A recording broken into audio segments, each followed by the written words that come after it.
आपके साथ रजनीश चौधरी। पता चला है कि 17वीं बीपीएससी की एग्ज़ाम प्रीलिम्स की एग्ज़ाम 13 दिसंबर 2024 को हुई थी और उसमें बहुत सारे नियम हैं। जैसे कि अगर एग्ज़ाम देने के पहले आपको जो है 2 घंटा पहले आपको एग्ज़ाम हॉल में जाना पड़ेगा। जैसे कि 9 बजे से 10 बजे 9 बजे से लेकर 11 बजे तक में आपको एग्ज़ाम हॉल में घुस जाना है। और अगर 11 बज के 1 मिनट भी हुआ तो आपको एग्ज़ाम हॉल में नहीं घुसने दिया जाएगा। और आप घड़ी पहन के नहीं जा सकते हैं, कोई भी इलेक्ट्रॉनिक्स पहन के नहीं लेके जा सकते आप। सिर्फ पेन और जो है आईडी कार्ड और जो है आप एडमिट कार्ड लेके जा सकते हैं। नियम बहुत अच्छे हैं। 12 बजे से पेपर मिलता है, 2 घंटे तक में दो घंटे में पेपर का एग्ज़ाम देना पड़ता है। उसी कड़ी में आज मुझे पता चला है कि किसी न किसी माध्यम से पेपर 12 बज के किसी को 5 मिनट मिलता है, किसी को 10 मिनट मिलता है, किसी को पेपर मिलता ही नहीं है। 12:30 बजे के पेपर किसी को मिलता है। जब ज़्यादा धांधली होती, ज़्यादा हंगामा होता है तो पता चलता है कि पेपर 12:30 बजे किसी को मिला है। और उसमें भी वहाँ के स्टूडेंट्स के द्वारा कहा जाता है कि पेपर का सील टूटा हुआ है, एग्ज़ाम पेपर का सील टूटा हुआ है। आइए उसी कड़ी में मैं मौजूद हूँ। मैं आज बांका के छत्रपाल पंचायत के कौन सा गाँव है ये? करजना गाँव में एक छोटा सा गाँव है, उसी में ये पढ़ने लिखने वाले बच्चे हैं। आज उनसे जानना चाहेंगे क्या कहना है इसके बारे में उनका। नमस्कार, आपका परिचय क्या हुआ? सर मेरा नाम नीतीश कुमार है और हम करजना गांव के निवासी हैं सर। आप एग्ज़ाम देने के लिए कब गए थे? सर हम यहाँ से निकले तो 12 को ही थे सर। किस चीज़ का एग्ज़ाम दिए? बीपीएससी 17वीं का सर। बीपीएससी 17वीं का एग्ज़ाम सुना जाए, बीपीएससी 17वीं का एग्ज़ाम दिए गए उन्होंने, प्रीलिम्स का एग्ज़ाम दिए। ठीक है, आपका एडमिट कार्ड? ये सर, ये हमारा एडमिट कार्ड। देख पा रहे हैं कि जिस प्रकार से दिखाया जा रहा है कि ये एडमिट कार्ड है। ये एडमिट कार्ड है इनका, जो एग्ज़ाम इन्होंने 13 तारीख को इन्होंने एग्ज़ाम दिया था और किसी न किसी कारणवश जो एग्ज़ाम जो है कैंसिल हो गया, पेपर लीक हो गई। अब इन पे क्या गाज गिरी है, मैं इनसे जानना चाहूँगा। पेपर किस प्रकार से लीक हुई और क्यों हुई है? सर हम लोग एग्ज़ाम हॉल जैसे गए, सबसे पहले हमारा जांच हुआ सर। उसके बाद एग्ज़ाम हॉल जैसे एंट्री की हम लोग टाइम पे अपना हम लोग पहुँच गए। तो सारे स्टूडेंट टाइम पे पहुँच गए और सारे जो स्टूडेंट कुछ एब्सेंट भी थे, है ना, सारे स्टूडेंट पहुँच गए। तो हमारा टाइम था 12 बजे से सर, एग्ज़ाम होना है 12 से। तो 12 बजे तक सब एंट्री होके जो टाइम था, टाइम टेबल सारा एंट्री हो गया, जाँच ऊँच हो गया, हम लोग बैठे हैं सीट पे कि अब क्वेश्चन आएगा। तो हम लोग को सर 12:05 तक प्रश्न मिल गया। यानी 12 टाइम है हमारा, 12 बजे मिलना चाहिए, 12:05 में मिला, किसी को 12:10 में मिला, बगल वाले हॉल में हमने सुना 12:30 बजे मिला। ठीक है, तो जब हमारे यहाँ प्रश्न लेके आया प्रश्न पत्र, तो हमने देखा नॉर्मल सा कोई व्यक्ति प्रश्न पत्र पहुँचा रहा है, टीचर वहाँ पे देख रहे हैं सिर्फ। ठीक है, फिर आए तो फिर अब हम लोग स्टूडेंट शोर करने लगा, प्रश्न पत्र दीजिए, प्रश्न पत्र दीजिए। तो वहाँ बोला कि ठहरो, आ गया है, दे रहे हैं। तो सब सब सुन पा रहे हैं जिस प्रकार से प्रश्न पत्र जितनी होनी चाहिए थी उतनी प्रश्न पत्र वहाँ थी भी नहीं। जबकि नियम में ये रहती कि जितनी आपकी सीट अवेलेबल है, जितने स्टूडेंट्स ने फॉर्म फिलअप किया है, उतना एग्ज़ाम पेपर आपके पास अवेलेबल होना चाहिए। लेकिन वहाँ एग्ज़ाम पेपर वहाँ पे नहीं थी। तो हुआ क्या, अब हम लोग को मिल गया, कुछ बाकी जो स्टूडेंट बचे हैं पेपर प्रश्न पत्र घट गया, वो शोर करने लगे, सर हमें भी दो, हमें भी दो, है ना। तो फिर वहाँ क्या किया गया, थोड़ी देर के बाद उनको भी ला के दिया गया। हमने एग्ज़ाम दिया, एग्ज़ाम दे ही रहे थे अभी, लगभग 15 से 20 मिनट बाद शोर शराबा होना स्टार्ट हो गया। शोर शराबा जैसे स्टार्ट हुआ तो देखे कुछ एक स्टूडेंट आया, वो दिखाया हमारे हॉल में, वो पहले हल्ला किए वहाँ से, तो यहाँ पे क्या कर दिए, बंद कर दिए ताकि शोर शराबा ना हो, एग्ज़ाम जो हम लोग दे रहे थे डिस्टर्ब ना हो। तो फिर किसी तरह से वो लड़का घुसा, उन्होंने हमको दिखाया कि देखिए सील पैक हमारा जो प्रश्न पत्र जो पैकेट आता है वो खुला हुआ था, वो उन्होंने दिखाया। ठीक है, और उनका कहना था ये लीक हो चुका पहले ही, और रियलिटी हम लोग देखे वो प्रश्न पत्र खुला हुआ था। तो जब खुला हुआ था तो लड़का लोग का कहना था कि ये पेपर आउट हो चुका है। जाहिर सी बात है, जब पेपर आउट हो जाएगा तो फिर हम लोग को देने या ना देने से कोई बेनिफिट होने वाली नहीं है। और हमने प्रश्न पत्र जहाँ तक वो हमने हल भी किया। अब वो हो हल्ला और शोर होने की वजह से हम लोग को डिस्टर्ब बहुत ज़्यादा हुआ। बहुत स्टूडेंट बोल रहे थे, जो लड़का घुसे वो भी ले गए कि आप लोग मत दो एग्ज़ाम। फिर भी हमने एग्ज़ाम दिया। एग्ज़ाम देने के बाद तो इतना ज़्यादा शोर होना स्टार्ट हो गया, बगल में कोई इसका देख रहा है, कोई उसका देख रहा है, ये सारी बहुत दिक्कतें आई वहाँ पे। लेकिन फिर भी हम लोग एग्ज़ाम अपना दिए, और एग्ज़ाम देने के बाद जब बाहर देखते हैं तो इतना ज़्यादा शोरगुल है, बहुत सारे अधिकारी आए हुए हैं, बहुत सारे स्टूडेंट बाहर में प्रदर्शन कर रहे हैं कि कैंसिल करो, जांच करो, ये वो करो, सील खुला क्यों है। कुछ देर के बाद और प्रशासन आई वहाँ पे, प्रशासन बोले, बाहर में इतना ज़्यादा शोर शराबा होने के बाद प्रशासन वहाँ पे आई अच्छा, वहाँ पे अंदर में सीसीटीवी कैमरा लगा हुआ है क्या? हाँ हाँ बिल्कुल। अरे ये सारे हॉल में सीसीटीवी कैमरा लगा हुआ है, उसके बाद भी क्वेश्चन पेपर लीक हो जाती है और जो है सील पैक खुला हुआ मिलता है। सर, ये जो एग्ज़ाम हॉल हमारा था, बिहार का सबसे बड़ा एग्ज़ाम हॉल है सर, पटना बापू परीक्षा परिसर। जो बिहार में सबसे बड़ा एग्ज़ाम हॉल है पटना में, वो बहुत ही बड़ी, आई थिंक मेरे हिसाब से बिहार में उस लेवल पे पटना में एग्ज़ाम हॉल कहीं पे भी नहीं है। और वो हमारे मुख्यमंत्री, माननीय मुख्यमंत्री श्री नीतीश कुमार का ड्रीम प्रोजेक्ट है। उन्होंने खुद बनवाया है ताकि कुछ बिहार का भी नाम हो, जिसके वजह, और वहीं पे लीक हुआ सर ये पेपर। और अब क्या बोलें सर, हम लोग तो गए थे यहाँ से आशा बना के कि नहीं इस बार प्रश्न भी ठीक आया था, और प्रश्न का थोड़ा लेवल भी सर लो था, तो ठीक ठाक लगा, और जहाँ तक हुआ हमने एग्ज़ाम भी दिया। एग्ज़ाम देने के बाद लगा कि अब तो ठीक है, हो जाता इस बार, अगर कैंसिल नहीं होता तो हमारा इस बार निकल जाता सर। बाहर आए तो पूरा मीडिया ये वो बहुत ज़्यादा परेशानी हुई सर। देख पा रहे हैं। और अब मैं उनसे जानना पहले चाहूँगा कि इनके पिता आप क्या करते हैं? आप इनके क्या हैं? मेरा लड़का है। आप क्या करते हैं आप? हम मजदूरी, किसान मजदूरी है, खेती करते हैं अपनों। अच्छा, आपका नाम क्या हुआ? वेदानंद यादव। अच्छा अच्छा, मजदूरी करते हैं और किसान भी हैं। मजदूरी करते हैं, छोटा मोटा किसान, अपना खेती ये आपका करते हैं, लड़का मजदूरी। क्या करता है? पढ़ती है पढ़ता है। जी। अच्छा, किस लिए पढ़ा रहे हैं आप इनको? पढ़ा रहे कि अगर पढ़ के अगर भविष्य इसको सुधार जाए तो हम लोगों सबको दुख दूर हो जाए। आप समझ पा रहे हैं पिता का दर्द है कि अगर ये पढ़ लिख जाता है तो हमारी जो परिस्थितियां हैं वो कम से कम दूर कर सके और हमारी लाइफ को बना सके। ये लड़का बीपीएससी का तैयारी कर रहा है, कुछ भविष्य में कुछ करना चाहता है, अपने पापा के, अपने माता पिता की गरीबी को दूर करना चाहता है, और इस माध्यम से ये कहना चाहता है कि पढ़ लिख के कुछ किया जा सकता है। लेकिन अगर इस तरह की परीक्षा अगर कैंसिल होती है और जो है लीक हो जाती है, ये स्टूडेंट्स पे, इनके माता पिता पे क्या पड़ेगी जिसको आप समझ नहीं सकते। जिस प्रकार से आप देख पा रहे थे कि अगर शांतिपूर्ण तरीके से भी धरना प्रदर्शन किया जा रहा था गर्दनी बाग में, और निरंतर किया जा रहा है अभी भी, प्रशासन के द्वारा वाटर किलन का प्रयोग किया जा रहा है इस ठंड में, क्या उसका कोई हक नहीं कि धरना प्रदर्शन किया जाए शांतिपूर्ण तरीके से? और निरंतर धरना प्रदर्शन किया जा रहा है। कुछ बच्चे वहां से चले गए जो दूर से आए हुए थे, कुछ बच्चे अभी भी डटे हुए हैं कि हमारी जो है स्थिति को देखा जाए। कुछ अस्पताल में भर्ती है, लाठीचार्ज तक किया जा रहा है। सरकार नियम तो बहुत लगाती है कि आप एग्ज़ाम से 1 मिनट लेट नहीं पहुंच सकते हैं, ठीक है, बहुत अच्छी बात है। अगर 9 बजे से 11 बजे तक आपको पहुंचना है, 1 मिनट अगर लेट पहुंच गए तो आपको एग्ज़ाम हॉल में एंट्री नहीं दिया जाएगा।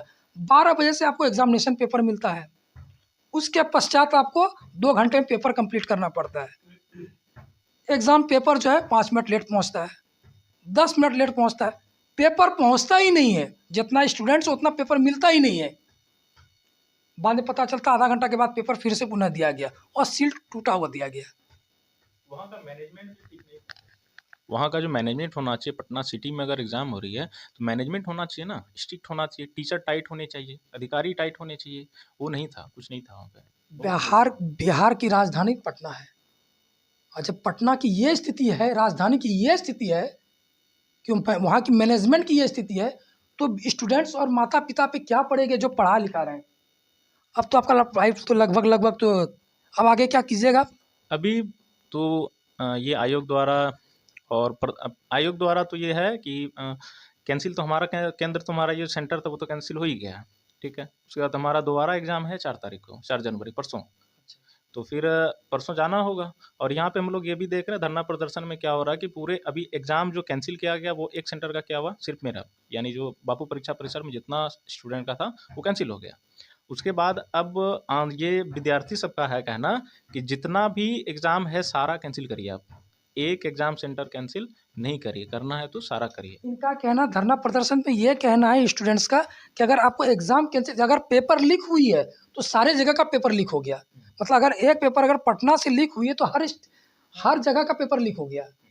तो इनका कहना, स्टूडेंट्स का कहना है कि अगर आपको एग्ज़ाम कैंसिल करना है तो सारे स्टूडेंट्स का पेपर आप कैंसिल कीजिए। धरना प्रदर्शन पर यही कहना है उनका कि सारे पेपर को लिख के, मतलब जो सबसे सबका एग्ज़ाम लिया जाए। आज के टाइम में यही है कि जो पढ़ा लिखा है, जो गरीब, अगर जिसके पास पैसा है उसी के पास नौकरी है। क्या बिल्कुल, यहाँ पे तो यही लग रहा है ना। पहले तो चल रहा था कि नॉर्मलाइज लाया जाएगा। नॉर्मलाइजेशन होता है क्या, एक कंपेयर करके दिया जाता है। उसी हिसाब से वो हटा के इस बार कर दिया। अब एक सेंटर का अगर कैंसिल करता है तो हमारा तो कैंसिल हो ही गया, ठीक है। अगर अदर नहीं करता है, सोचिए उनका प्रश्न अलग था, उनका प्रश्न अलग था, उनका जो नंबर आएगा वो अलग आएगा। हमारा प्रश्न जो नया आने वाला वो कैसा प्रश्न रहेगा, हार्ड या जो भी रहेगा, जो उनका आयोग के द्वारा परीक्षित रहेगा, तो उसमें क्या रहेगा, हो सकता है मेरा ऐसा बढ़िया प्रश्न ये सॉरी एग्जाम ना जाए। तो उसमें क्या होगा कि अगर पहले अगर बढ़िया जा रहा था मेरा हो जाता, और अब जो जाएगा हो सकता ना हो, या कुछ ना कुछ डिफॉल्ट हो सकता है, तो नंबर में भी जो है ना अंतर आ जाएगा, जिसमें कि जो है ना बहुत दिक्कत होगा और वो बढ़िया तरीका से जो है रिजल्ट नहीं दे पाएगी। और रिजल्ट यही रीज़न है जिसकी वजह से अभी भी प्रदर्शन हो रहा है पटना अच्छा में। ये बताइए आप करते क्या हैं? अभी पढ़ाई कर रहे हैं, पढ़ाई के साथ काम भी करते हैं, अपना एक दुकान है छोटा सा। पढ़ाई के साथ में अपना छोटा-मोटा दुकान भी हाँ, चलाते हैं। क्योंकि दुकान से ही हमारा खर्चा निकलता है पढ़ाई का। अगर वहाँ पे हम काम नहीं करेंगे तो पढ़ भी नहीं पाएंगे। देख पा रहे हैं कितनी दर्द भरी बात है कि अगर वो अपना खर्च भी निकालने का प्रयास करें, कुछ दुकान से भी खर्च हो जाए, कुछ माता-पिता के दिए हुए खर्च से भी अपना पढ़ाई कर सके और अपनी गरीबी को दूर कर सके। मैं आपको वीडियो में दिखाऊँगा इनके घर की हालात क्या है। ये किस गति से, किस माहौल से पले-बड़े हुए हैं और जो है अपनी स्थिति को जो है ख़त्म करना चाह रहे हैं कि मतलब अपनी गरीबी को ख़त्म करना चाह रहे हैं ये। हमारे यहाँ तो पढ़ाई का माहौल ही नहीं है। यहाँ पे 10-12 करने के बाद सारे विद्यार्थी बाहर अच्छा पढ़ाई आपके ये नहीं गाँव का माहौल किस प्रकार से कितना बच्चे पढ़े लिखे हैं यहाँ के? पढ़े लिखे करीब सब हैं। हाँ। नॉर्मल 10-12 तक ही किए हैं। कितने को लगता है कि हम पढ़ लिख के नौकरी ले सकते हैं? यहाँ पे कोई नहीं है। देख पा रहे हैं कि ये एक इकलौता लड़का है जो चाहता है कि हम पढ़ लिख के कुछ कर सकें और ये माता पिता पे गर्व होनी चाहिए। इनका भी है रुचि कि किसी न किसी माध्यम से हमारा बच्चा पढ़ लिख के एक नौकरी ले सके और हमारी गरीबी दूर से कर सके और गांव समाज को दिखा सके कि पढ़ लिख के कुछ किया जा सकता है। 10वीं और मैट्रिक करके मतलब इंटर करके हम छोड़ दें और एक नॉर्मल पढ़ाई कर लें, ये बड़ी बात नहीं है। बड़ी बात ये है कि हम पढ़ लिख के कुछ कर लिए, ये बहुत बड़ी बात है। आगे वीडियो में भी आपको मैं दिखाऊंगा इनके घर की स्थिति क्या है। अगर इस तरह प्रकार से अगर हमारे माननीय मुख्यमंत्री नीतीश कुमार जी और माननीय प्रधानमंत्री जी अगर इस चीज़ को नहीं देखेंगे, नहीं समझेंगे, तो इसी प्रकार से पेपर लीक होते रहेगा और बच्चे का भविष्य अंधकार में जाते रहेगा और प्रदर्शन करते रहेंगे और जो कुछ रिजल्ट नहीं निकलेगा, कभी लाठी चार्ज किया जाएगा तो कभी जो वाटर कैनन का प्रयोग किया जाएगा। बच्चे क्या करेंगे? सरकार को कुछ ना कुछ स्टेप लेने की ज़रूरत है। क्या बोलना चाह रहे थे? अभी बिहार सरकार का कहना है जो सत्ता में है, तो सुने हम लोग वीडियो देखे हैं, तो उनका कहना है कि प्रूफ दिखाइए। आप बताइए जब परीक्षा हॉल में आधार कार्ड एडमिट के अलावा और कुछ प्रूफ जाने का ऑप्शन नहीं है, तो बच्चे प्रूफ कहाँ से देंगे? प्रूफ कहाँ से देंगे? जब पेपर एडमिट कार्ड और आधार प्रूफ और एक पेन के साथ आप कुछ लेकर आने के नहीं दे सकते हैं, तो प्रूफ कहाँ से देगा? आपका सीसीटीवी कैमरा लगा हुआ है, आप उसको जांच कीजिए, जांच पड़ताल कीजिए और आप प्रूफ मांग रहे हैं स्टूडेंट से कि आपके पास प्रूफ क्या है? आप वहाँ के सीसीटीवी कैमरे को देखिए, ऑनलाइन कीजिए, दिखाइए कि क्या प्रूफ है, नहीं है, क्या वाकई में हुआ या नहीं हुआ है। क्या बिल्कुल, यहाँ पे और ये तो वो लोग देखने, जहाँ तक लग रहा है कि अब आयोग के द्वारा कहा जा रहा है कि पूरा परीक्षा कैंसिल नहीं होगा, लेकिन हमारे साथी अभी भी धरना प्रदर्शन में हैं। मेरे बहुत ऐसे साथी हैं जो डंडा खाए हैं, अस्पताल में भर्ती हैं, बहुत दिक्कत हुआ वहाँ पे, लाठीचार्ज। आप सोचिए कि इस ठंड में हम लोग कपड़ा नहाने के समय कपड़ा खोलने से डरते हैं कि ठंड लग रहा है, और उस ठंड में हमारे साथियों के ऊपर वाटर कैनन चलाया गया, लाठी चलाया गया। सोचिए कितनी दर्द। क्या अभी भी धरना प्रदर्शन हो रही है? हाँ, अभी भी कहाँ पे हो रही है? गर्दनीबाग पटना में अभी भी हो रही है। निरंतर धरना प्रदर्शन हो रही है। बिल्कुल, बिल्कुल। मांग क्या है आखिर फिर से? मांग है कि री एग्जाम, पुनः परीक्षा होना चाहिए। मतलब जितनी भी एग्जाम हुई है वो भी एग्जाम मतलब हाँ, एग्जाम हो सारा। जो 13 दिसंबर को हुई वो सारा कैंसिल होना चाहिए। हाँ, अभी कैंसिल हुआ है सिर्फ बापू परीक्षा परिसर का। ठीक। स्टूडेंट का मांग है कि पूरे सेंटर को कैंसिल करिए और पुनः परीक्षा करवाइए फिर से। ये मांग है विद्यार्थियों की। एक तो छोटी सी मांग है, जब आपके तरफ से इस तरह की होती है, बातें होती है, तो सीधी बात है स्टूडेंट्स की भी बात माननी चाहिए। और बार बार क्या आपको लगता है कि जब एग्जाम आप देने जाते हैं तो लगता है कि नहीं पेपर ये लीक हो जाएगा, हम क्या करेंगे? कभी लगता है, फीलिंग होता है? नहीं, कभी नहीं, बिल्कुल नहीं। हम लोग जब एग्जाम देने जाते हैं सर, यहाँ से निकलते हैं तो जिस प्रकार से भी चल रहा है, माहौल चल रहा है कि जब एग्जाम देने के लिए जाओ पता चला पेपर लीक हो गया, फीलिंग नहीं होता है कि हम एग्जाम देने के लिए जा रहे, क्या क्या मालूम है पेपर कहीं लीक हो गया तो हम क्या देखिए सर, ये बिहार जो बीपीएससी जो है सर, हाँ। ये बिहार की सबसे बड़ी है संवैधानिक सर केंद्र ये है सर, तो इसके वजह से हम लोग को ऐसा डर नहीं लगता है कि कैंसिल नहीं होना चाहिए। हाँ। लेकिन ये बड़ी एग्जाम अगर कैंसिल हो तो छोटे पे तो विश्वास ही उठ जाता है सर। सोच सकते हैं। अभी हम लोग जब यहाँ से घर से निकलते हैं तो हमारा 5 से 6 दिन पहले कंफर्म किया कि आपका सेंटर कहाँ पे है, ठीक है। उसके बाद हम लोग जब यहाँ से निकलते रेलवे स्टेशन की ओर तो कहीं टिकट नहीं मिलता है सर। वो ट्रेन में धक्का खा के इधर लटक के उधर लटक के हम लोग एग्ज़ाम हॉल पहुँचते हैं। ठंड के समय में रेलवे स्टेशन पे समय बिताते हैं, उसके बाद सेंटर पे जाते हैं और एग्ज़ाम देते हैं और पता चलता है कैंसिल हो गया और सामने में हो गया सर। माननीय मंत्री जी को, प्रधानमंत्री को मैं कहना चाहूँगा कि बच्चे की इस तरीके का जाना आना और इतने तकलीफ से एग्ज़ाम देना, उसके बाद पेपर लीक हो जाना, कितनी बड़ी दर्द की बात है। इस माता पिता पे क्या पड़ता होगा, क्या गुजरता होगा कि हमारे बच्चे बार बार जाते हैं और घूम के आ जाते हैं, पता चलता है बोल देता है कि एग्ज़ाम कैंसिल हो गया। क्या लग रहा है आपका बच्चा कहाँ गया था सर? पटना गया था किस चीज़ के लिए गया था? परीक्षा देने के लिए, क्या हुआ फिर एग्ज़ाम में? बोलता कैंसिल हो रहा है, कैंसिल हो गया इस हाँ, तो कैंसिल हो गया, फिर अब परीक्षा होगा तो कितना परेशानी है हम लोगों को, कहाँ से पूरा करेंगे, कमाने खाने वाला आदमी है, और क्या बोलें। देख पा रहे हैं पिता का दर्द कि कितना ये एग्ज़ाम देंगे, क्या पढ़ेंगे, क्या मैसेज देंगे अपने बेटे को, क्या कर पाएंगे ये, इनकी दर्द ये बयां कर पा रहे हैं। इन माता से भी जानना चाहेंगे। माँ आपका, ये आपका कौन है? पति है, नहीं वो आपका लड़का है, लड़का है। क्या करने के लिए गया था ये? पढ़ने के लिए, पढ़ने के लिए। परीक्षा देने। देख पा रहे हैं कि परीक्षा देने के लिए बार बार परीक्षा देना इस माता पे क्या पड़ती होगी, क्या मैसेज देते होंगे। सरकार कुछ सोचे इस बच्चे के लिए, इस लड़के के लिए, इस माता पिता के लिए। अगर अभी भी नहीं समझेंगे सरकार तो क्या बच्चे क्या करेंगे, क्या मैसेज देंगे गांव समाज में। अगर आप भी नहीं समझेंगे तो हमारा देश, संविधान सारा खतरे में चला जाएगा, सर्व खत्म हो जाएगा।